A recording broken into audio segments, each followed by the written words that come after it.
எல்லாருக்கும் வணக்கம்ங்க. நம்ம எல்லாருக்குமே தெரிஞ்ச மாதிரி இந்தியா vs யூஎஸ்க்கு ட்ரேட் வார் வேற லெவலில் போய்கிட்டு இருக்கு. இதனுடைய விளைவாக என்ன நடந்திருக்குன்னா, டொனால்ட் ட்ரம்ப் என்ன நினைச்சாரு, 25% வரி விதிச்சா இல்லை 50% வரி விதிச்சா இந்தியன் ப்ராடக்ட்ஸ் அங்கே செல்லாவது கம்மியாகும், இந்தியன் எக்கனாமி டெட் எக்கனாமியாக மாறும் ஃபர்ஸ்டே சொல்லியிருந்தாரு. அந்த எக்கனாமி ரொம்பவே குறையும் அப்படின்னு சொல்லியிருந்தாரு. இது நம்ம திருப்பூர் மக்களுடைய எக்ஸ்போர்ட் ப்ராடக்ட்ஸ் ரொம்பவே அஃபெக்ட் பண்ணிச்சு. அண்ட் தென் இந்த சூரத்தில் இருக்கிற டைமண்ட் வியாபாரிகள், அண்ட் தென் சென்னை முதற்கொண்டு எல்லா விதமான leather products and then automobile products எல்லாமே அந்த எக்ஸ்போர்ட் டு யூஎஸ்ஏ ரொம்பவே குறைஞ்சது. அதனால ரொம்பவே எக்கனாமி அஃபெக்ட் ஆச்சுங்க. இப்போ இது எல்லாத்துலேயும் கை வச்சு கடைசியில் அந்த ஒரு வரி விதிப்பு எங்கே எஃபெக்ட் ஆகி நிற்கிதுன்னா, நம்மளுடைய யூஎஸ் வேல்யூக்கு எகெயின்ஸ்டாக இருக்கிற இந்தியன் மணியோட வேல்யூ ரொம்பவே குறைஞ்சிருக்கு. இந்தியன் கரன்சி வேல்யூ அதாவது ஹிஸ்ட்ரியிலே இல்லாத அளவுக்கு $1 ஈக்குவலாக 85 ரூபாய் இந்தியன் மதிப்பு உயர்ந்திருக்கு. அதன் இந்தியன் கரன்சியோட வேல்யூ ரொம்பவே குறைஞ்சிருக்கு. இதனால நமக்கு என்ன அப்படின்னு நீங்க நிறைய பேர் கேட்கலாம். இதனால நமக்கும் நிறைய எஃபெக்ட் ஆக போகுது. பிகாஸ் இப்போ நீங்க இன்கேஸ் ஏதாவது இன்டர்நேஷனல் ட்ரிப்போ எங்கேயா பிளான் பண்றீங்கன்னா, we should deal with US dollars மட்டும்தான். நம்ம இந்தியன் கரன்சி வேற எங்கேயுமே யூஸ் பண்ண முடியாது. ஸோ இது நீங்க வெளியே எங்க போய் இன்கேஸ் யூஎஸ் அமெரிக்காவோ இல்லை வேற எங்காவது டாலர் எங்க வாங்குறீங்கன்னா, ஏதோ ஒரு ப்ராடக்ட் வாங்குறீங்கன்னா, இப்போ அங்க $1 85 ரூபாய் இந்தியன் மதிப்பில் அப்படின்ட்டு இருக்கும். நீங்களே யோசிச்சு பாருங்களேன், $1 $40 வாங்குற பதிலாக $1 85 ரூபா கொடுத்து வாங்கணும்னா நம்மளுக்கு லாஸ் தான். ஆஸ் அ கன்சியூமரா நம்மளுக்கு பார்த்தா லாஸ் தான்.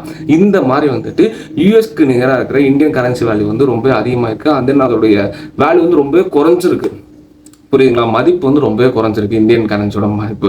இது எல்லாம் பார்த்துட்டு டொனால்ட் ட்ரம்ப் என்ன நினைப்பாரு, ஆஸ் இந்தியாவா இவ்வளோ ப்ராப்ளம் ஃபேஸ் பண்ண போறீங்க, அந்த உங்களோட எக்கனாமி ரொம்பவே குறைய போகுது, நீங்க திரும்ப யூஎஸ் கிட்ட தான் வரணும் அப்படின்னு நினைச்சா இந்த பிளான்லாம் போட்டிருக்காரு. But India we had another plans அந்த மாதிரிங்கிற மாதிரி நம்ம பிரைம் மினிஸ்டர் என்ன பிளான் பண்ணியிருக்காருன்னா, நம்ம ஏன் யூஎஸ்ஏ டிபெண்ட் பண்ணியிருக்கணும், அவங்க கிட்ட எதுக்கு நம்ம போகணும். அதாவது world's largest population, huge population number 1 country நம்ம இந்தியா தான். நம்ம why we should depend on US. நம்ம அவங்க கண்ட்ரி விட்டுட்டு மற்ற கண்ட்ரி பக்கம் போய் நம்ம ப்ராடக்ட்ஸை செல் பண்ணுவோம். அதுக்கு ஃபர்ஸ்ட் அண்ட் ஃபோர்மோஸ்ட்டாக பிரிக்ஸ் கண்ட்ரிஸ் எல்லாமே ஸ்ட்ரென்தன் பண்ணுவோம், அவங்க கூட ரிலேஷன்ஷிப்பை ஸ்ட்ரென்தன் பண்ணுவோம் அப்படின்னு ஃபர்ஸ்ட் ஸ்டெப் எடுத்து வச்சிருக்காரு. அது என்னடா சதீஸ் பிரிக்ஸ் கண்ட்ரிஸ் அப்படின்னு கேட்கலாம். பிரிக்ஸ் ஸ்டாண்ட்ஸ் ஃபார் இது ஒரு abbreviated form. Brazil, Russia, India, China and South Africa. இந்த 5 கண்ட்ரி இருந்தாங்க த மோஸ்ட் பவர்ஃபுல் நேஷன். அதாவது நீங்க எல்லாம் நினைக்கலாம், ஒரு லீடர் எப்போ லீடரா இருக்க முடியும், எல்லாருமே அவரை ஒரு லீடரா நினைச்சா மட்டும் தான் அவன் லீடரா இருக்க முடியும். அந்த மாதிரி இப்போ வரைக்கும் யூஎஸ் நினைச்சிட்டு இருக்கிறாங்க.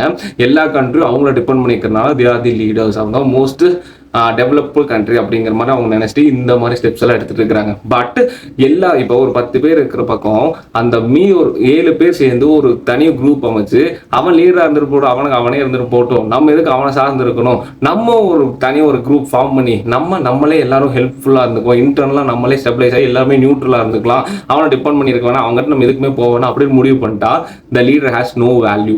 அப்படித்தான் இப்ப இருக்கிற இந்த பிரிக்ஸ் கண்ட்ரிஸ் முடிவு பண்ணிருக்காங்க. நம்ம எதுக்கு யூஎஸ்ஏ டிபெண்ட் பண்ணிருக்கணும், நம்ம இருக்கிற அதாவது சைனா பார்த்துக்கிட்டீங்கன்னா, இந்தியாவுக்கு அடுத்த ஹியூஜ் மார்க்கெட் சைனா தான். அவங்க இப்போ அமெரிக்காவை கம்பேர் பண்றப்போ சைனா டெக்னிக்கலாகவும் டெக்னாலஜி வைஸும் ரொம்பவே வெல் டெவலப்டா இருக்கிறாங்க. அந்த மாதிரி ஒரு powerful country. And then Russia, இந்த உலகத்திலேயே ஏரியா அடிப்படையில் த பிக்கஸ்ட் கண்ட்ரினா ரஷ்யா தான். 2 உலகப்புற பார்த்தவங்க மோஸ்ட் பவர்ஃபுல் கண்ட்ரின்னு கூட சொல்லலாம். அந்த மாதிரி ஒரு Russia. And then South Africa, African கான்டினென்ட்ல ஒரு பவர்ஃபுல்லான country South Africa. And then இந்த வெஸ்டர்ன் சைடு பார்த்தீங்கன்னா பிரேசில். இவங்க எல்லாருமே பவர்ஃபுல்லான countries. And then purchase value அதிகமாக வச்சிருக்கிற கண்ட்ரிஸ், நிறைய காசு கொடுத்து வாங்குறதுக்கு தயாரா இருக்கிறவங்க. நம்ம எதுக்கு அமெரிக்கா கிட்ட போய் நம்ம ப்ரொடியூஸ் பண்ற நைக் ஆகட்டும், அடிடாஸ் ஆகட்டும், பூமாஸ் ஆகட்டும், இந்த மாதிரி இருக்கிற ப்ராடக்ட்ஸை நம்ம எதுக்கு அவங்க கிட்ட போய் கெஞ்சிக்கிட்டு இருக்கணும்.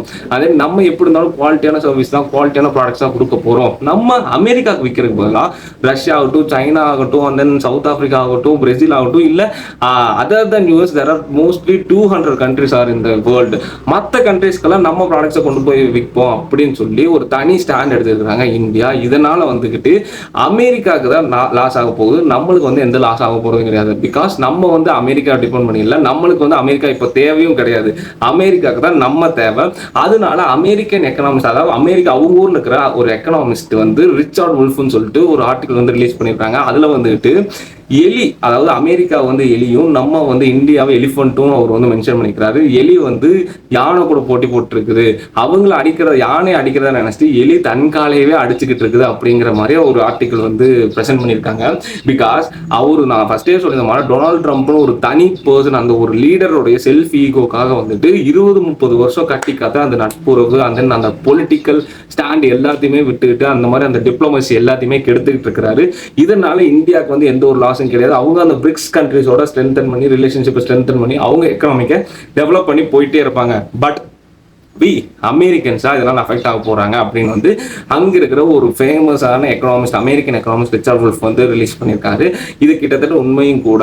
அதே மாதிரி நம்மளுடைய மூவும் நம்மளோட இந்தியாவோட ஸ்டாண்டும் இருக்குது. பிகாஸ் நம்ம வந்து அவங்களை தேடி தேடி இப்போ போக போறது கிடையாது. நம்ம வந்து அதர் கண்ட்ரிஸ் கிட்ட நம்ம ப்ராடக்ட்ஸை போய் செல் பண்ணிட்டு போயிடுவோம். அதனால நம்மளுடைய பிரைம் மினிஸ்டர் பிஎம் வந்து ஜப்பான் போய் நிறைய டீல்ஸ் எல்லாம் சைன் பண்ண போறாங்க. அந்த சைனாலேயும் நிறைய டீல்ஸ் எல்லாம் சைன் பண்ண போறாங்க. அண்ட் தென் இந்த மாதிரி வேற லெவலில் ஒரு ரெவல்யூஷன் தான் கிரியேட் ஆக போகுது. அமெரிக்கா டாப் ஃபர்ஸ்ட் பொசிஷன்ல, எக்கனாமிக்கலா ஃபர்ஸ்ட் பொசிஷன்ல இருக்கிற அமெரிக்கா வந்து திண்டாட போகுது. செகண்ட் மோஸ்ட் எக்கனாமிக்கல்ல செகண்ட் மோஸ்ட் இருக்கிற சைனா, அந்த தேர்ட்ல நம்ம இருக்கிறோம். நம்ம எல்லாருமே ஒரு இன்டர்னலா கொலாபரேட் பண்ணி நம்ம ப்ராடக்ட்ஸை எக்கனாமியை ஸ்டேபிளைஸ் பண்ண போறோம், பேலன்ஸ் பண்ண போறோம். அது இது வந்து ஒரு நல்ல மூவா எனக்கு தெரியுது. பட் உங்களுக்கு இது எப்படி தெரியுது? நம்ம வந்து அமெரிக்கா ஒதுக்கி வச்சுட்டு மற்ற கண்ட்ரியோட இப்போதைக்கு ஸ்ட்ரென்தன் பண்றோம்.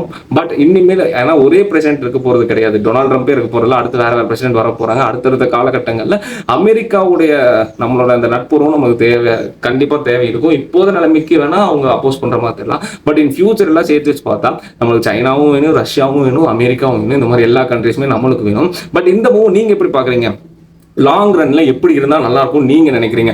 பிரிக்ஸ் கண்ட்ரிஸே வந்து நல்லா பூம் ஆயிட்டு நல்லா அவங்க ரிலேஷன்ஷிப் ஸ்ட்ரென்தன் பண்ணிட்டு இருந்தா நல்லா இருக்குமா, இல்ல அமெரிக்காவோட சேர்ந்து பண்ணாதான் நல்லா இருக்கும் நீங்க நினைக்கிறீங்களா? கமெண்ட்ஸ்ல சொல்லுங்க. அதுக்கு முன்னாடி இந்த மாதிரி இன்டர்நேஷனல் பாலிடிக்ஸ், இன்டர்நேஷனல் நியூஸ் எல்லாம் டப்புன்னு தெரிஞ்சுக்கிறதுக்கு நம்ம சேனலை சப்ஸ்கிரைப் பண்ணிட்டு மற்றவங்களுக்கும் ஷேர் பண்ணிட்டு போங்க. Until then bye from Satish. Be yourself, be motivated. Bye all.